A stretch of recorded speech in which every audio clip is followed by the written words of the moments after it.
Hello मेरे प्यारे बच्चों, very good morning to all of you.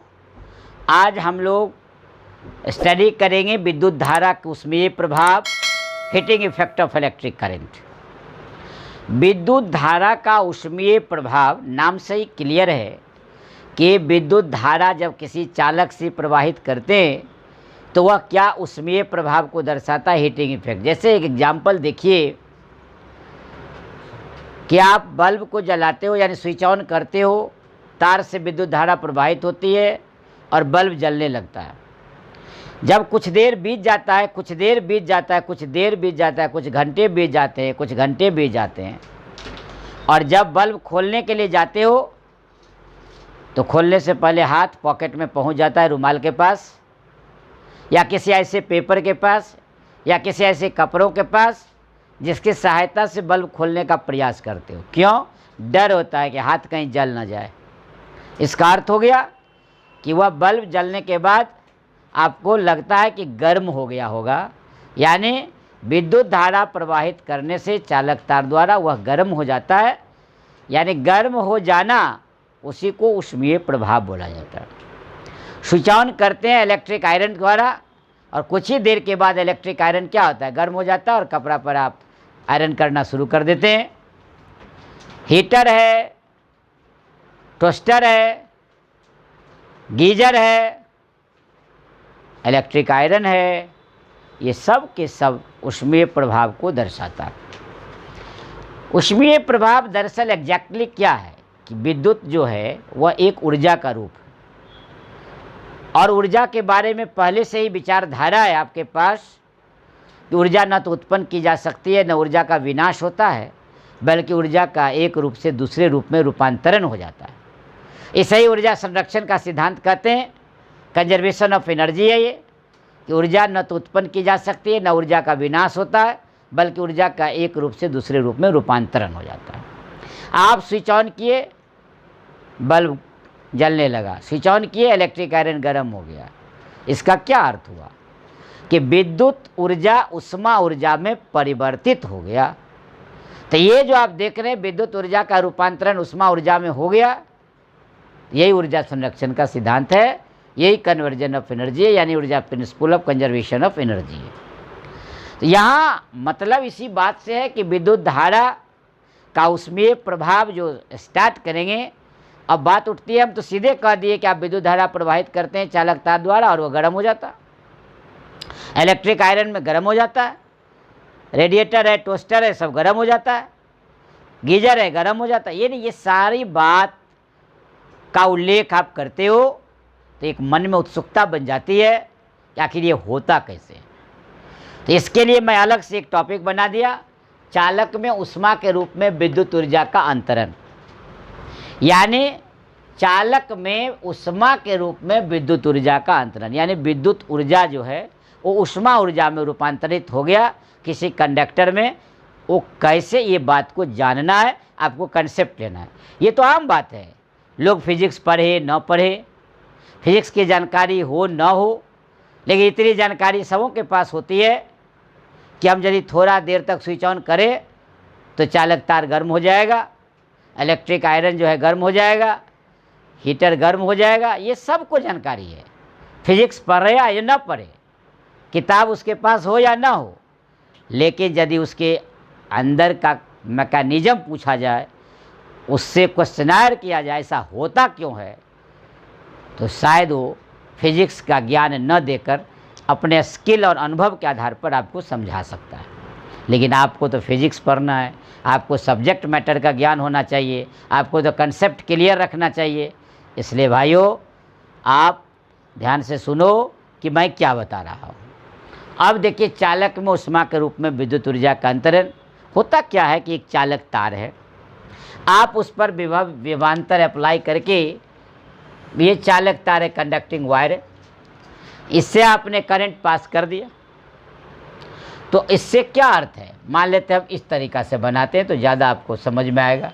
ये आपका एक कंडक्टिंग वायर है, आप क्या किए, यहाँ से विभवांतर आप आरोपित कर दे, यानी इलेक्ट्रिक फील्ड डाल दिए, विद्युतीय क्षेत्र उत्पन्न कर दिया, स्विच ऑन कर दिए। इसके अंदर जो इलेक्ट्रॉन है वह क्या किया, चल दिया। तो ये जब इलेक्ट्रॉन चला तो देख सकते हैं आप, ये इस टाइप से, ये जो आप देख रहे हैं ये इस टाइप से ब्राउनियन मोशन इसको बोलते हैं। ये जिग जाएगा, इसे आया इसे गया, देखिए इसका पाथ जो है चेंज कर रहा है। टेढ़ा मेरा नज़र आ रहा है आपको क्लियर हो रहा होगा। देखिए इस तरह से जा रहा है। तो ये जो इलेक्ट्रॉन है मूव करना शुरू हो गया। कब? जब स्विच ऑन किए तो चालक के अंदर का इलेक्ट्रॉन जाग उठा, एक्टिव हो गया, सक्रिय हो गया, चलना शुरू हो गया। फ्री इलेक्ट्रॉन, मुक्त इलेक्ट्रॉन चलना शुरू हो गया। तो अंदर तो एक ही इलेक्ट्रॉन नहीं है, अंदर तो अनेक इलेक्ट्रॉन है। तो क्या होगा, इस इलेक्ट्रॉन का टक्कर कहीं कोलिजन दूसरे इलेक्ट्रॉन से हो गया, या उस कंडक्टिंग वायर या कंडक्टर के दीवार से हो गया। तो जब वह चल दिया तो उस इलेक्ट्रॉन का टक्कर किसी अन्य इलेक्ट्रॉन से हो गया या कंडक्टर के दीवार से हो गया, जहां भी हो, लेकिन टक्कर हुआ, कोलिजन हुआ, आपस में टकरा गया। टकराने के कारण क्या हुआ, थोड़ा देर के लिए वह अपने में प्राप्त ऊर्जा को खो दिया, लूज कर गया, लॉस हो गया, यानी उसके ऊर्जा में कमी आ गई। अब वही खोई हुई ऊर्जा उष्मा ऊर्जा में परिवर्तित हो गई, यानी हीट एनर्जी में कन्वर्ट कर गया। अब है क्या, जो इलेक्ट्रॉन टकराया और जिससे टकराया, तो जो टकराया वो अपनी ऊर्जा को खो दिया, और जिससे टकराया उसको वह ऊर्जा प्राप्त हो गई। जो ऊर्जा प्राप्त हो गई तो होता क्या, उसका औसत गतिज ऊर्जा बढ़ गया, और जो टकराया वो रुक गया, मोमेंटरली एट रेस्ट हो गया, यानी उसकी ऊर्जा में कमी आ गई, और जिसको मिला हो उसको ऊर्जा बढ़ गया, तो औसत गतिज ऊर्जा में वृद्धि हो गई। ऐसा होने से लगातार यह काम जब होता है तो नेचुरली है कि वह ऊष्मा ऊर्जा के रूप में परिवर्तित हो जाता है, यानी टक्कर के कारण खोई हुई विद्युत ऊर्जा ऊष्मा ऊर्जा में परिवर्तित हो जाती है। इसी को बोलते हैं चालक में ऊष्मा के रूप में विद्युत ऊर्जा का अंतरण। यानी ये क्लियर हो गया कि चालक में ऊष्मा के रूप में विद्युत ऊर्जा का अंतरण आप समझ सकते हैं। इसी टॉपिक को बोलते हैं, समझ में आ गया होगा जैसे मैं उम्मीद करता हूँ।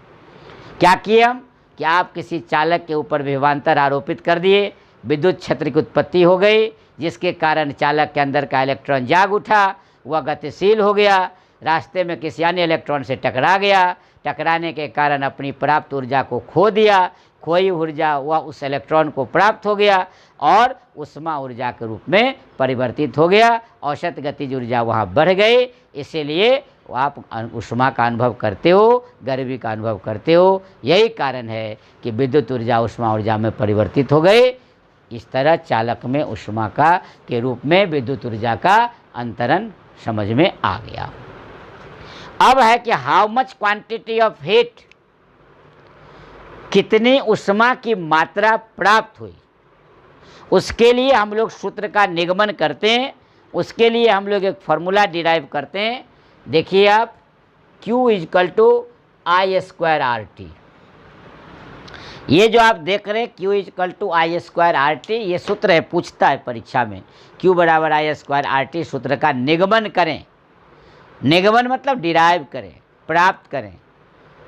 तो Q = I²RT यही क्वांटिटी ऑफ हीट है, यानी ये ऊष्मा है, ऊष्मा, ये ऊष्मा की मात्रा है। ये जो I देख रहे हैं ये विद्युत धारा है, एकदम समझिएगा आप। R जो है ये प्रतिरोध है चालक का, और T जो है वो समय है, जितना देर तक करंट पास किए उसको हम आप समय बोलते हैं T, और ये चालक का प्रतिरोध है, चालक से प्रवाहित होने वाली विद्युत धारा है, और इसके लिए आपको कितना ऊष्मा प्राप्त हुआ, ये ऊष्मा की मात्रा Q है, क्वांटिटी ऑफ हीट है। इसी को बहुत सारी किताब H लिखता है। H कहिए या Q कहिए, दोनों एक ही चीज़ है। हीट कहिए डायरेक्ट या क्वांटिटी ऑफ हीट कहिए, यानी आप फार्मूला आपको निकालना है Q = I²RT। कुछ नहीं, हम लोग पहले पढ़ चुके हैं विभवांतर की परिभाषा में कि हम लोग एक कूलम्ब आवेश को यदि किसी विभवांतर का दिन एक पॉइंट से दूसरे पॉइंट तक ले जाते हैं, एक बिंदु से दूसरे बिंदु तक ले जाते हैं, चालक के एक सिरा से दूसरे सिरा तक ले जाते हैं, तो एक सिरा से दूसरे सिरा तक ले जाने में किया गया कार्य W बराबर V इंटू 1 जूल। चूंकि आप पढ़े थे, हम आपको बताए थे विभवांतर V बराबर work done per unit charge, किया गया कार्य और पर यूनिट चार्ज Q, आवेश को Q से लिखते हैं, वर्क डन W है और ये भी विभवांतर है। इसी से आपका वर्क डन का फॉर्मूला बना था V गुने Q।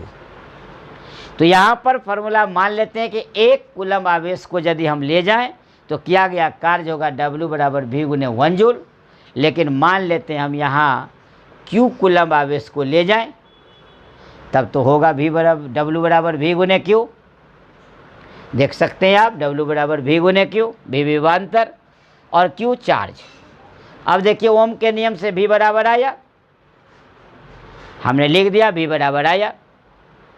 अब देखिए IR और Q परिभाषा से पहला लेक्चर में हमने विद्युत धारा पढ़ाया था, वही परिभाषा बताया था, Q बराबर IT बताए थे हम। Rate of flow of charge is called electric current, I is equal to Q by T। ये पहले से पढ़े हुए हैं, वेरी फर्स्ट लेक्चर, I बराबर Q बाई T। तो यहाँ पर I बराबर Q बाई T, तो Q बराबर I इंटू T, तो यहाँ हो गया I इंटू T। मल्टीप्लाई कर दो भाई, तो I स्क्वायर RT। देखिए वर्क डन निकल गया और यही किया गया वर्क डन, किया गया कार्य उष्मा के रूप में यदि व्यक्त किया जाए तो W बराबर Q is equal to I square RT joule हो गया। देखिए आपको क्लियर हो गया, समझ में आ गया होगा हम क्या बताना चाह रहे हैं। तो इस तरह W बराबर Q बराबर I स्क्वायर RT जूल, इसी को जूल का उष्मन नियम भी प्रतिपादित करते हैं। कैसे? तो देखिए कहता है Q directly proportional to I square, Q directly proportional to R और Q directly proportional to T। यानी Q I स्क्वायर का सीधा समानुपाती जब R और T स्थिर होगा, Q R का सीधा समानुपाती जब I और T स्थिर होगा, Q directly proportional to T जब I और R स्थिर होगा। I क्या है? विद्युत धारा। R क्या है? विद्युत प्रतिरोध। T क्या है? टाइम, समय, जितना देर तक विद्युत धारा प्रवाहित करेंगे। जितना देर तक विद्युत धारा प्रवाहित होगा उतने अधिक उष्मा की मात्रा प्राप्त होगी, यानी Q का मान उतना ज़्यादा होगा। तो ऐसे को बोलते हैं जूल का उष्मन नियम। क्या बोलते हैं? जूल का उष्मन नियम। तो ये बात समझ में आ गई, डिराइव भी हो गया। अब हम लोग क्या करते हैं, इसका ब्रीफ नोट्स थोड़ा बना लेते हैं। तो देखो भाई, यहाँ सब स्टार्ट किए हम फिर ब्रीफ नोट्स के रूप में। देखिए क्लियर लिखा हुआ है, चालक में आरोपित विभवांतर के अधीन जब इलेक्ट्रॉन गतिशील होते हैं तो परमाणुओं से उनकी बारंबार टक्कर होती है। इन टक्करों के कारण इलेक्ट्रॉन विद्युत क्षेत्र से प्राप्त की ऊर्जा को खो देते हैं और ऊर्जा उन कणों को प्राप्त हो जाता है जिनसे इलेक्ट्रॉन टकराता है। हम अभी बताए थे कि एक कंडक्टर में यदि हम लोग स्विच ऑन करते हैं, यानी कि विभवांतर आरोपित करते हैं, इलेक्ट्रिक फील्ड देते हैं, तो उसके अंदर का मुक्त इलेक्ट्रॉन जाग उठता है और एक दूसरे से गतिशील होकर टकराता है। टकराने के कारण एनर्जी का कुछ भाग वो खो देता है और वही खोई हुई ऊर्जा उष्मा के रूप में परिणत हो जाएगी और वह दूसरे टकराने वाले इलेक्ट्रॉन को प्राप्त हो जाएगा। स्पष्ट लिखा हुआ है, परमाणुओं की औसत गतिज ऊर्जा बढ़ जाएगी। इस प्रकार चालक में उष्मा के रूप में ऊर्जा का अंतरण होता है। अतः जब किसी चालक से विद्युत धारा प्रवाहित होती है तो चालक गर्म हो जाता है। ये आपका अंडरलाइन हो गया। अब देखिए Q बराबर I स्क्वायर RT का निगमन डिराइवेशन जो हम अभी बताए थे, क्वांटिटी ऑफ हीट Q बराबर I स्क्वायर RT। यदि किसी चालक के सिरों पर का विभवांतर यदि V वोल्ट हो और 1 कूलम आवेश को एक सिरा से दूसरे सिरा तक ले जाएं तो किया गया कार्य W बराबर V इंटू 1 जूल। W बराबर V Q फार्मूला से अभी समझाए थे। यही आपका एक रेखा चित्र खींच दिया, आरेख बना दिए कि I करंट जा रहा है। देखिए मीटर से करंट फ्लो कर रहा है, यहाँ कनेक्टिंग वायर है, यहाँ से आ रहा है, ये बैटरी है आपका। इस तरह यदि Q कूलम आवेश को एक सिरे से दूसरे सिरा तक ले जाए तो क्या गया कार्य W बराबर V गुने Q, यानी W बराबर IR इंटू Q। IR कहाँ से आया? तो ओम्स लॉ से याद रखेंगे, चूँकि V बराबर IR from Ohm's law. W बराबर IR, Q का I बराबर IT, ये याद रखेंगे। ये Q का परिभाषा है, यानी कि Q इजकल टू IT, ये आपका परिभाषा से क्लियर है। अब देखिए ये I स्क्वायर RT हो गया। यदि किया गया कार्य उष्मा के रूप में परिणत हो तो हम पाते हैं कि Q बराबर I स्क्वायर RT जूल। अब यदि 1 कैलोरी को बदल दें, उष्मा का व्यवहारिक मात्रक होता है कैलोरी। जनरली उष्मा को हम लोग कैलोरी में व्यक्त करते हैं और 1 कैलोरी बराबर होता है 4.2 जूल। यदि इसको हम कैलोरी में बदलें तो यही आपका 0.24 हो जाएगा I² RT कैलोरी, ये जूल और ये कैलोरी। इस तरह आपने देखा। अब हम लोग आज लेते हैं सुविधा। आप भी रखें अपना ख्याल। Take your self. सबा खैर। फिर मिलते हैं अगले लेक्चर में अगले टॉपिक के साथ। Thank you all.